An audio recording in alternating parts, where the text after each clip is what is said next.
Venjaramoodu police സ്റ്റേഷനിലെത്തി പ്രതി കീഴടങ്ങി. പോലീസിനോട് വിവരങ്ങൾ കൈമാറുമ്പോഴാണ്, പോലീസിനോട് വിവരങ്ങൾ നൽകുമ്പോഴാണ് ഇതിന്റെ എത്രമാത്രം വലിയ കൊലപാതകമാണ്, കൂട്ടക്കൊലയാണ് നടന്നതെന്ന് തിരിച്ചറിയുന്നത്. വി അരുൺ ഈ പ്രതി നൽകിയ മൊഴിയുടെ വിശദാംശങ്ങളുമായി ചേരുന്നുണ്ട്. അരുൺ, ഇയാൾ വിഷം കഴിച്ചതായി പറയപ്പെടുന്നുണ്ട്, ആശുപത്രിയിലേക്ക് മാറ്റിയെന്നും പറയുന്നു. കാര്യമായി ചോദ്യം ചെയ്യാൻ കഴിഞ്ഞിരുന്നോ പോലീസിന്? കാര്യമായി ചോദ്യം ചെയ്യാൻ കഴിഞ്ഞില്ലെങ്കിലും പ്രതിയിൽ നിന്ന് പ്രാഥമിക വിവരം പോലീസ് തേടിയിരുന്നു. അത് ഇപ്രകാരമാണ്: ഈ കൊലപാതകവും അതിന്റെ കാരണവും ഈ പ്രതി അഫാൻ പോലീസിനോട് വിശദീകരിച്ചത് ഇങ്ങനെയാണ്. കടുത്ത സാമ്പത്തിക പ്രതിസന്ധി ഉണ്ടായിരുന്നു കുടുംബത്തിന്. അത് അച്ഛൻ വിദേശത്ത് ആയപ്പോൾ വരുത്തിവെച്ച സാമ്പത്തിക പ്രതിസന്ധിയാണ്. ആ പ്രതിസന്ധിയിൽ നിന്ന് കരകയറാൻ കുടുംബത്തിന് കഴിഞ്ഞില്ല. തുടർന്ന് കുടുംബം കൂട്ട ആത്മഹത്യ ചെയ്തതിനെ പറ്റി ആലോചിച്ചു. അഫാനും ഉമ്മയും ഇക്കാര്യം ഇന്ന് രാവിലെ സംസാരിച്ചു എന്നാണ് അഫാൻ മൊഴി നൽകിയിരിക്കുന്നത്. തുടർന്ന് ഉമ്മയെ കഴുത്ത് തിരിച്ചു കൊന്ന ശേഷം അഫാൻ ആത്മഹത്യ ചെയ്യാം എന്നായിരുന്നു ആദ്യം കരുതിയത്. പക്ഷേ ആ ശ്രമം പരാജയപ്പെട്ടു. ഉമ്മയെ കഴുത്ത് തിരിച്ചു കൊല്ലാൻ സാധിക്കില്ല. തുടർന്ന് വെഞ്ഞാറമൂട് ഇയാൾ പോയി. വെഞ്ഞാറമൂട് നിന്ന് ചുറ്റിക വാങ്ങി, ഹാമർ വാങ്ങി എന്നാണ് ഇയാൾ പോലീസിനോട് പറഞ്ഞിരിക്കുന്നത്. ആ ഹാമർ ഉപയോഗിച്ച്, ചുറ്റിക ഉപയോഗിച്ച് വീട്ടിലെത്തി അമ്മയുടെ തലക്കടിച്ച് കൊലപ്പെടുത്തി എന്നാണ് ഇയാൾ കരുതുന്നത്. പക്ഷെ അമ്മ ഇപ്പോഴും മരിച്ചിട്ടില്ല. അതീവ ഗുരുതര അവസ്ഥയിൽ വെന്റിലേറ്റർ തുടരുകയാണ്. അമ്മയുടെ തലക്കടിച്ചു, അമ്മയെ കൊലപ്പെടുത്തിയതാണ് ഇയാൾ വിചാരിച്ചത് അമ്മ മരിച്ചു എന്നുള്ളത് തന്നെയാണ്. അതിനുശേഷം ഈ ബന്ധുക്കളായ ദമ്പതിമാരെ കൊന്നു. അവരോട് തീർത്താൽ തീരാത്ത പകയുണ്ടായിരുന്നു അഫാന്. കാരണം അവർ വലിയ തുക ഇവരുടെ കുടുംബത്തിന് സാമ്പത്തിക സഹായം നൽകിയിരുന്നു. അവർ ഈ കുടുംബത്തിന്റെ സാമ്പത്തിക അവസ്ഥ മനസ്സിലാക്കിയിട്ടും അവർ അത് പൈസ തിരികെ നൽകാനുള്ള ക്ഷമ കാട്ടിയില്ല, അല്ലെങ്കിൽ പിന്നീട് മതി എന്ന് പറഞ്ഞാൽ പകരം നിരന്തരം ഈ പൈസ ചോദിച്ച് ശല്യപ്പെടുത്തി എന്നാണ് അഫാൻ പറയുന്നത്. അതിന്റെ പക അവർക്കുണ്ടായിരുന്നു, അവരോടുണ്ടായി. അതുകൊണ്ടാണ് അവർ രണ്ടുപേരെയും ഇതേ ചുറ്റുക ഉപയോഗിച്ച് അവരുടെ വീട്ടിൽ പോയി തലക്കടിച്ച് കൊലപ്പെടുത്തിയത്. തിരികെ വീട്ടിലെത്തിയിട്ടാണ് മറ്റുള്ള കൊലപാതകങ്ങൾ നടക്കുന്നത്. ഇയാളുടെ കാമുകി, ഇയാളുടെ സുഹൃത്ത് രഘുവിനെ ഈ വീട്ടിലുണ്ടായിരുന്നു. അവരെ മുകളിലത്തെ നിലയിൽ കൊണ്ടുപോയി അവരെ കൊലപ്പെടുത്തുകയായിരുന്നു. അതും ഇഷ്ടിക ഉപയോഗിച്ചെന്ന് തന്നെയാണ് ഇയാൾ പറയുന്നത്. അതിനുശേഷമാണ് അനിയൻ വീട്ടിൽ വരുന്നത്. അനിയനെ ഭക്ഷണമായി കൊടുത്ത ശേഷം, അനിയൻ വെഞ്ഞാറമൂട് സ്കൂളിലെ വിദ്യാർത്ഥിയാണ്, അനിയനെ വീട്ടിനുള്ളിലേക്ക് വിളിച്ചു കൊണ്ടുപോയി അനിയനെയും കൊലപ്പെടുത്തി. അതിനുശേഷം എരിവിഷം കഴിച്ചു എന്നാണ് പ്രതി പറയുന്നത്. എരിവിഷം കഴിച്ച ശേഷമാണ് വെഞ്ഞാറമൂട് പോലീസ് സ്റ്റേഷൻ കീഴടങ്ങി കാര്യങ്ങൾ പോലീസിനെ അറിയിക്കുന്നത്. ഏതായാലും ഇതുവരെയുള്ള പ്രാഥമികമായി അയാൾ പറഞ്ഞ കാര്യം മാത്രമേ പോലീസിനും വിവരമുള്ളൂ. കാരണം ഇയാൾ വിഷം കഴിച്ചു എന്നതുകൊണ്ട് തന്നെ ജീവൻ രക്ഷിക്കാനാണ് പോലീസ് ഇപ്പോൾ ശ്രമിക്കുന്നത്. ഇയാളെ മെഡിക്കൽ കോളേജ് ആശുപത്രിയിലേക്ക് മാറ്റി അവിടെ ചികിത്സ നൽകുകയാണ്. പോലീസിന് ഇയാൾ നൽകിയ മൊഴിയുടെ ഒരു സംക്ഷിപ്ത രൂപം പ്രകാരമാണ്. എന്തോ അരുൺ, പോലീസ് ഈ മൊഴിയിൽ പൂർണ്ണമായിട്ടും അത് വിശ്വാസത്തിൽ എടുക്കുന്നുണ്ട്. പ്രത്യേകിച്ചും ആദ്യം കൊലപാതകത്തിന് ശ്രമിച്ചു, അപ്പോൾ നടന്നില്ല, എന്നിട്ട് വളരെ കൃത്യമായി പ്ലാൻ ചെയ്ത് ഹാമർ വാങ്ങിക്കൊണ്ടുവന്ന് കൊലപ്പെടുത്തി എന്നുള്ള ഈ മൊഴിയെ എത്രമാത്രം പോലീസ് വിശ്വാസത്തിൽ എടുക്കുന്നുണ്ട്? പോലീസ് ഇപ്പോൾ പൂർണ്ണമായി ഇയാൾ പറഞ്ഞ വിശ്വാസം എടുക്കുന്നതിനെങ്കിൽ ഇത് തന്നെയാണ് സാധ്യത എന്നാണ് ഉദ്യോഗസ്ഥരും പറയുന്നത്. കാരണം ഇയാൾ പറഞ്ഞത് മാത്രമാണ് ഇപ്പോൾ പോലീസിന് മുന്നിലുള്ളത്. മുന്നിലുള്ള തെളിവോ അല്ലെങ്കിൽ പോലീസ് വിശ്വസിക്കാവുന്ന വിവരങ്ങളോ ഇനി മറ്റൊന്ന് ഇയാളുടെ ഉമ്മയാണ് പറയുന്നത്. ഉമ്മ അതീവ ഗുരുതരാവസ്ഥയിലാണ്. പക്ഷേ ജീവൻ തിരിച്ചു കിട്ടുമ്പോൾ പോലും ഉറപ്പുവരാൻ കഴിയാത്ത തരത്തിൽ അവർ ഗുരുതരാവസ്ഥയിലാണ്. അതുകൊണ്ട് തന്നെ ആ വഴിയും പോലീസ് ഇപ്പോൾ അറിഞ്ഞിരിക്കുകയാണ്. ഇയാൾ പറയുന്നത് വിശ്വാസത്തിലെടുക്കുകയോ അല്ലെങ്കിൽ തുടർന്നുള്ള തെളിവുകളിലേക്ക് പോവുകയോ മാത്രമേ പോലീസിന് വഴിയുള്ളൂ. ഏതായാലും ഇപ്പോൾ ഇയാൾ പറയുന്നത് വിശ്വസിച്ച് തന്നെയാണ് അന്വേഷണം മുന്നോട്ട് പോകുന്നത്. മറ്റു തെളിവുകൾ പോലീസ് ശേഖരിക്കുന്നുണ്ട്. ഇവരുടെ സാമ്പത്തിക ബാധ്യതയുടെ കാരണങ്ങൾ പോലീസ് അന്വേഷിക്കുന്നുണ്ട്. ഇയാൾ പറഞ്ഞതനുസരിച്ചാണെങ്കിൽ വലിയ ബാധ്യത കുടുംബത്തിന് സാമ്പത്തികമായി ഉണ്ട്. അത് മറികടക്കാൻ തക്ക ഒരു വഴിയും കുടുംബത്തിനില്ലായിരുന്നു. അതുകൊണ്ടാണ് കൂട്ട ആത്മഹത്യ എന്ന ചിന്തയിലേക്ക് അവർ ആദ്യം പോയത്. അത് നടക്കാതെ വരുമ്പോഴാണ് ഈ കൊലപാതകത്തിലേക്ക് അഫാൻ നീങ്ങിയതെന്നാണ് ഇപ്പോൾ പോലീസ് ലഭിച്ചിട്ടുള്ള വിവരം. ശരി, പോലീസിന് അഫാൻ നൽകിയ മൊഴിയുടെ വിശദാംശങ്ങളാണ് വി അരുൺ നൽകിയത്. ഐഷത്തുൽ ഷംന ആ പ്രദേശത്ത് ആ സ്പോട്ടിലുണ്ട്. ക്രൂരമായിട്ടുള്ള കൊലപാതകം നടന്ന ആ പ്രദേശത്ത് ആ വീടിന് മുന്നിൽ ഷംന ചേരുന്നു. ഷംന, നാടിനെ നടുക്കിയ ഒരു വലിയ കൊലപാതകമാണ്, ഞെട്ടിക്കുന്നതാണ്, വിറങ്ങലിച്ചിരിക്കുന്നു. ആ പ്രദേശത്ത് ഉള്ളവർ ഈ പ്രതിയെ പറ്റി എന്താണ് പറയുന്നത്? ഒരു ശബ്ദവും അത്തരത്തിൽ ഒരു ബഹളമൊന്നും കേട്ടിട്ടില്ല എന്നാണോ ആ പ്രദേശവാസികൾ പറയുന്നത്?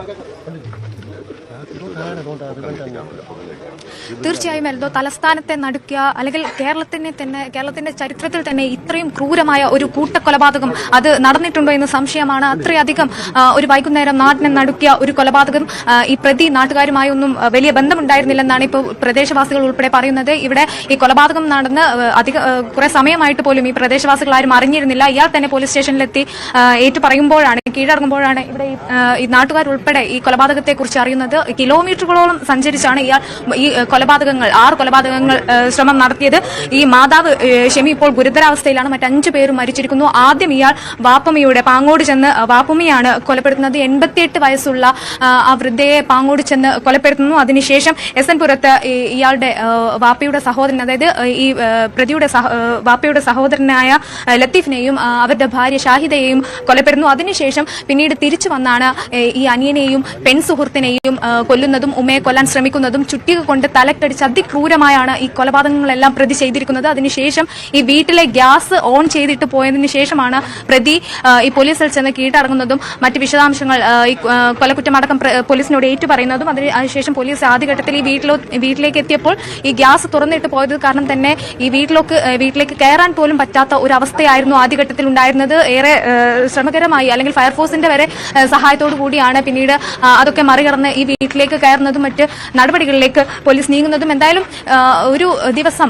കേരളത്തിനൊന്നാകെ നടുക്കിയ ഒരു കൂട്ടക്കൊലപാതകം നടന്ന മണിക്കൂറുകൾ പുറത്തു വരുമ്പോഴും ഈ കൊലപാതകത്തിന്റെ കാരണം എന്താണ് എന്നത് സംബന്ധിച്ച് വ്യക്തമായ ഒരു വിവരം ലഭ്യമല്ല. ഈ പെൺസുഹൃത്തുമായി അടുപ്പത്തിലായിരുന്നു. അതിനുശേഷം ഇവർ തമ്മിൽ എത്ര കാലത്തെ ബന്ധമാണെന്നോ എന്നാണ് ഈ പെൺസുഹൃത്തിനെ വീട്ടിലേക്ക് ഇയാൾ കൊണ്ടുവന്നതോ എന്നത് സംബന്ധിച്ചൊന്നും നാട്ടുകാർക്കൊന്നും വ്യക്തതയില്ല.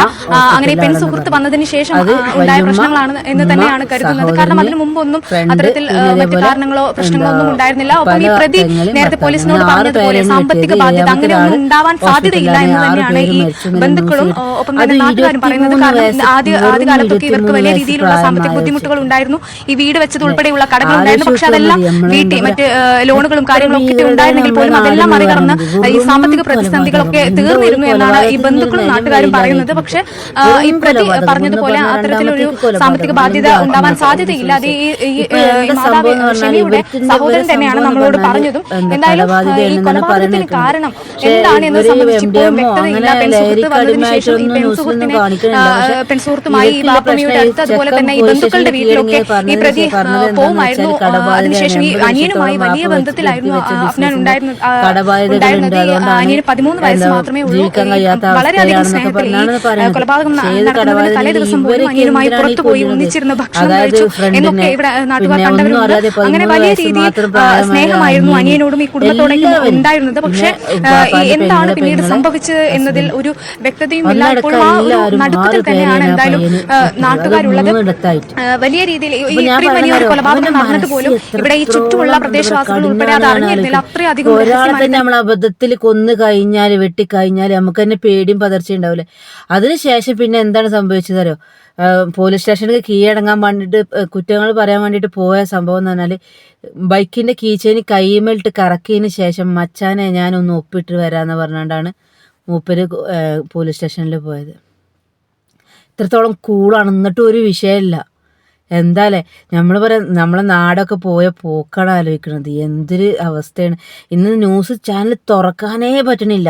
വെറും ആ ഒരു ന്യൂസാണ് എല്ലാ ചാനലിലും. യൂട്യൂബിലാണെങ്കിലും ഇൻസ്റ്റയിലാണെന്നുണ്ടെങ്കിൽ എല്ലാത്തിലും ഈ ഒരു കൊലപാതകത്തിൻ്റെ വീഡിയോസും കാര്യങ്ങളാണ് വരുന്നത്.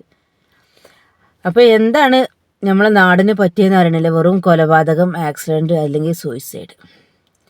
അപ്പോൾ എല്ലാവരും വീഡിയോസ് കണ്ടൊക്കെ കരുതുന്നത് നമ്മളെ മക്കളെ നമ്മൾ തന്നെ ശ്രദ്ധിക്കുക. അത്രേ ഉള്ളൂ പറയാൻ. എന്താ ഇപ്പോൾ കാലം പോയ പോക്ക്, അത്രേ പറയാനുള്ളൂ. നമുക്ക് ഒന്നും ചെയ്യാൻ പറ്റുന്നില്ല അല്ലേ. ഒരു മാനസികമായിട്ടുള്ള ഒരു അവസ്ഥയാണിത്. അപ്പോൾ ഈ വീഡിയോസ് ഇത്രയേ ഉള്ളൂ. അടുത്ത വീഡിയോ കാണുന്നവരെ എല്ലാവർക്കും ബൈ.